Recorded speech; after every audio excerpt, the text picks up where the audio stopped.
to me in my deepest need. You touched my broken heart and mend the broken pieces. You rescued me from the kingdom of darkness. You took me to the kingdom of light. Today we have the two types of sinners. Two types of sinners. Paul said in Timothy about people. He said this, it's very striking. Paul said, some people have a form of godliness, but they deny the power thereof. They have a form of godliness. They're pretending. They have a shell, no substance. That is what Paul is saying. But they deny the power thereof. So when you see them, if you judge them by their outward appearance and even to a degree their actions, you would think that they are godly.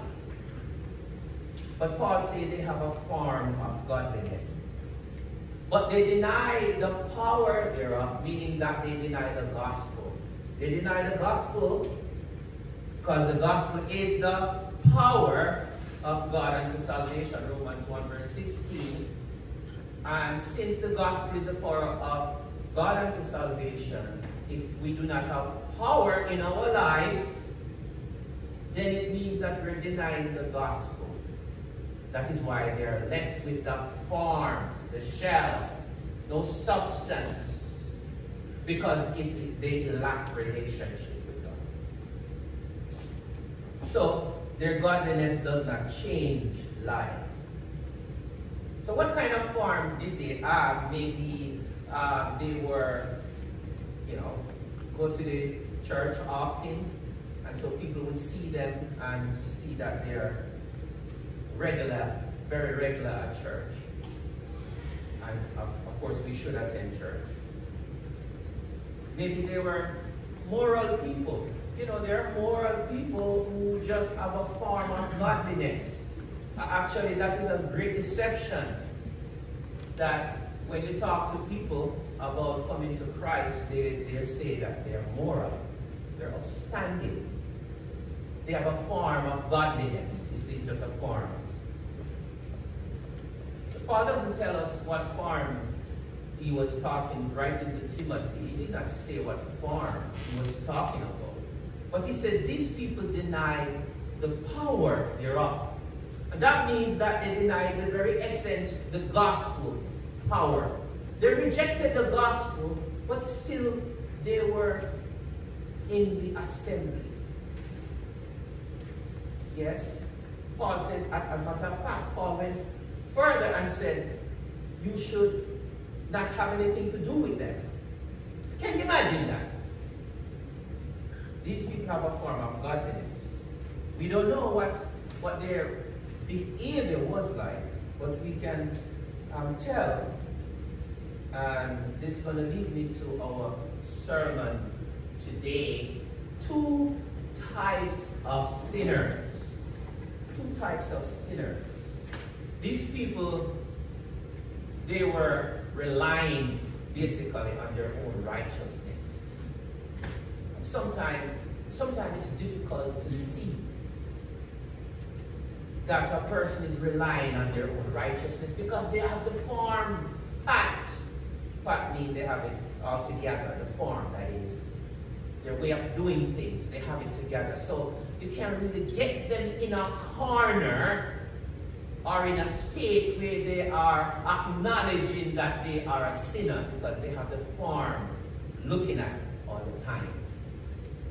Very subtle. So we want to make sure that we are not just having a form, but we have the substance, we have the power, we have a relationship with the Lord. Can I get an amen? Amen. Thank you, Logan. So, it still happens today that we have a form of godliness. We have a form of godliness, and speaking generally, now, as Christians, we automatically know that some people are not believers because of their doctrine. Like Christian Science, which teaches us about enlightenment. When you're enlightened, something like the Gnostics, but when you're enlightened, then that means that you are close to God. But they do not speak about repentance or salvation from sin. They will even mention the word salvation, but what they mean by salvation is just an enlightenment. No turning away from sin. About Mormonism, which preaches salvation through hierarchy, through a system, grace plus works. So those are two general religious systems I identify, but I could go on. What do they have in common? What do all these sects have in common? There's one thing that there are a few things, but there's one major thing that identifies them. They often look down on others. They often look down on others. They claim that my denomination, they tell you when it started, and that is the only true church, they will say. You check it out. That is their claim. And they look down on others because they are putting in the work. You see, when you're working for your salvation, in a sense, you have a right to look down on another person because you're actually doing the work. You think. Jesus tells you why he told the parable at the beginning. Let me find it here. He tells you why he told the parable. He said he told the parable because some people were looking down on others, and thinking that they were better than others. And that is, a few times Jesus will tell you, if you're reading the parables, Jesus will tell you why he's telling a story. And here you have the reason why he's telling the story.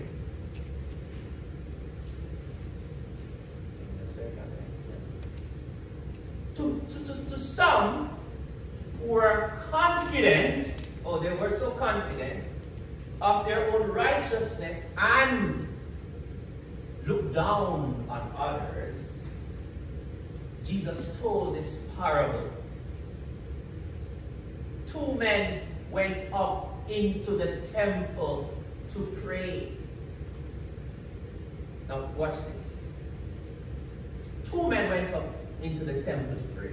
You know that it's not only Christians who pray, right? Oh, Muslims pray. Oh, do they pray?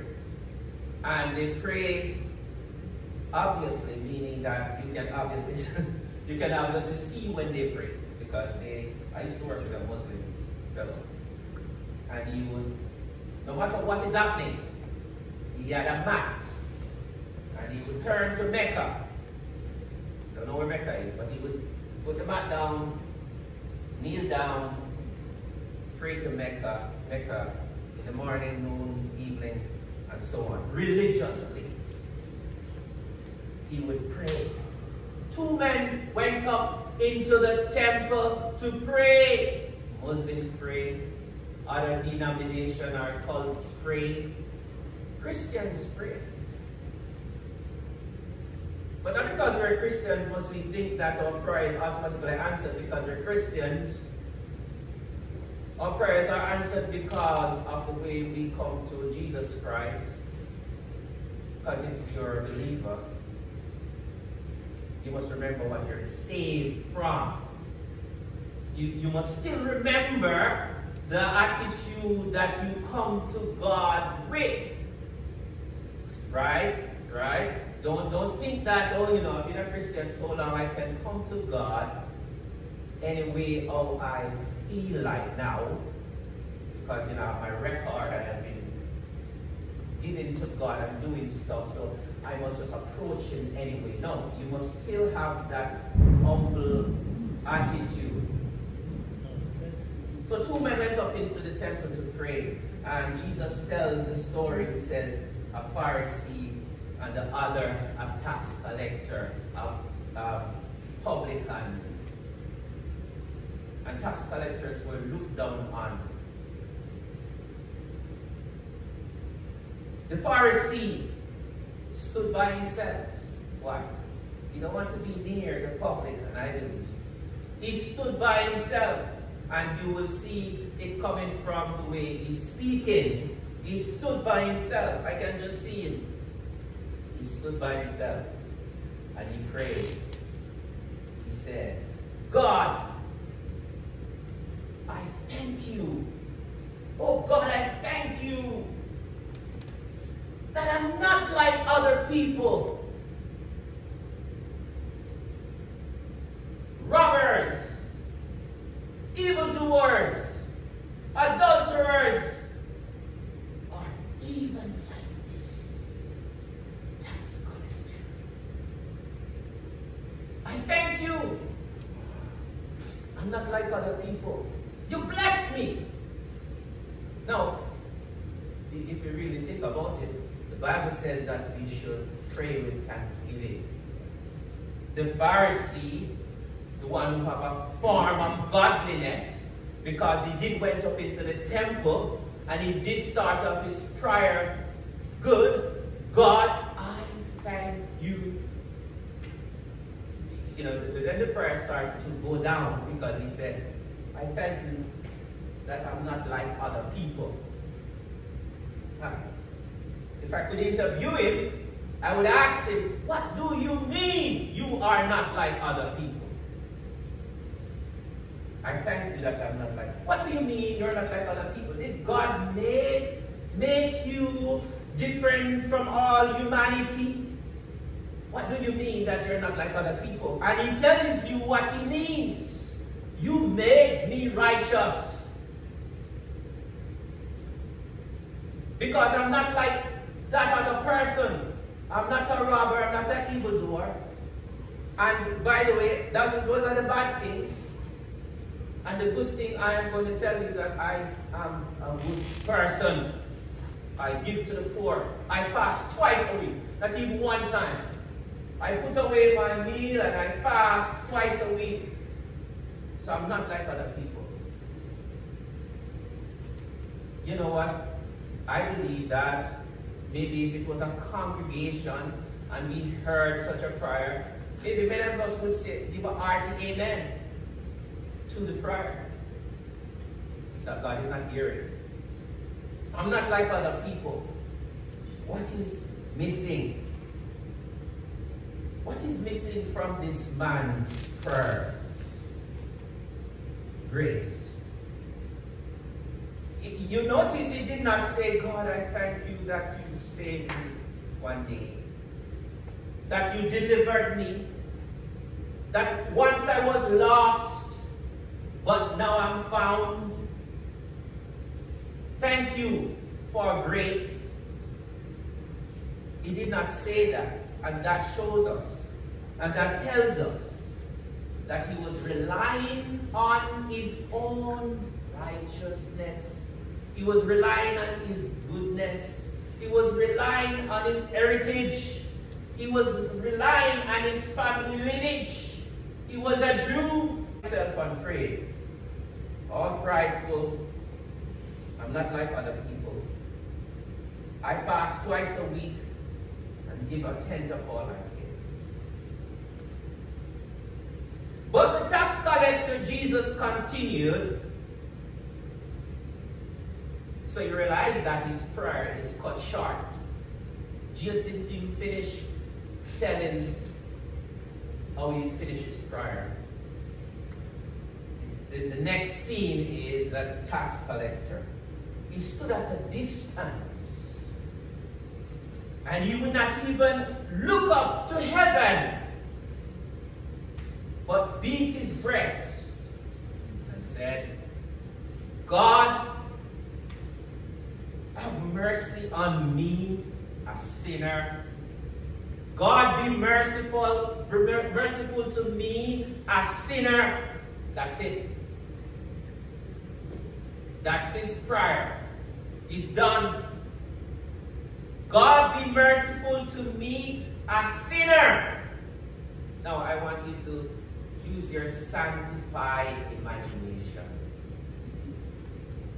and think about heaven at that moment when both of them prayed. Think like this: Gabriel and the angelic realm is listening for the prayers, and they heard a Pharisee. Well, I don't think that they really heard a Pharisee prayer, but the Bible says there is rejoicing in heaven over one sinner that repents.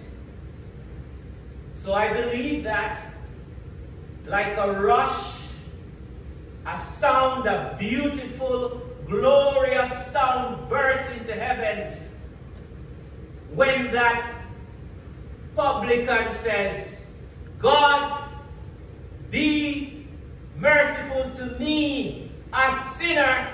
There was rejoicing in heaven when heaven heard that prayer.